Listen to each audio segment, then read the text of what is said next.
अनंत कोटी श्रीराम समर्थ. राजा योगी राजा परब्रह्म सच्चिदानंद नामात दृढभाव कसा येईल? पालक शेगाव निवासी समर्थ सद्गुरु नामात प्रेम नामानेच येणार. महाराज हे प्रेम यायला विषयावरचे प्रेम कमी करायला पाहिजे.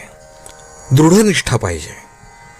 नामच तारील, नामच सर्व काही करील असा दृढभाव पाहिजे. तो ठेवून व्यवहारातले प्रयत्न चालू ठेवावेत, पण यश देणारा परमात्मा असा भाव पाहिजे. वैद्याकडचे औषध आपण गड्याकडून आणवतो, पण गुण गड्याने दिला असे नाही म्हणत.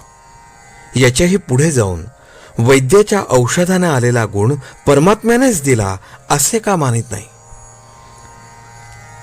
परमात्म्याला शरण जाणे म्हणजे परमात्मा आपला आहे, त्याच्या वाचून आपल्याला दुसरे कोणी नाही.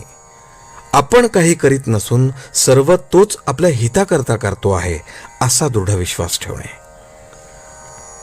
आपण आपल्या बायको मुलांवर प्रेम करतो कारण त्यांना आपले म्हटले म्हणून, म्हणजे प्रेम हे आपलेपणात आहे.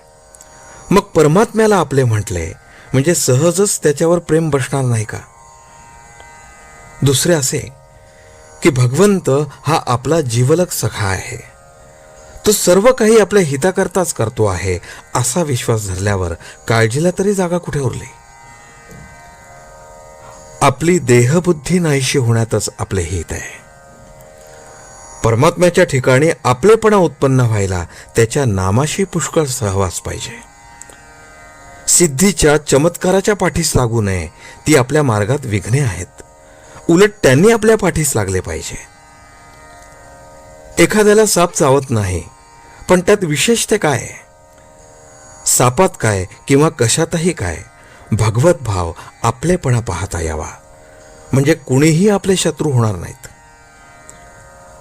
आई आपल्या जवळ आहे या भावनेने मूल जसे निर्भय असते, तसे भगवंत आपल्यापाशी आहे या भावनेने आपण निर्धास्त व्हावे.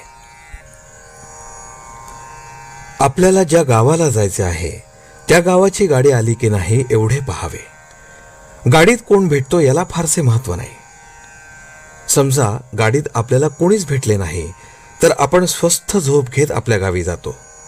त्याप्रमाणे आपण आपले साधन करावे. सृष्टीची तत्वे किती आहेत वगैरेच्या भानगडीत पडू नये, त्याचा निकाल कधीच लागायचा नाही. शंका गेल्याशिवाय नाम स्थिरच होत नाही हे लक्षात ठेवावे. देहबुद्धी जोपर्यंत आहे तोपर्यंत नामाचे महत्व कळणार नाही. आपला उद्धार व्हावा असे वाटत असेल तर नामस्मरण सोडू नये. आजचे बोधवचन. परमात्मा जसा निरुपाधिक आहे तसे नामही निरुपाधिक आहे. जानकी जीवन स्मरण. जय जय राम.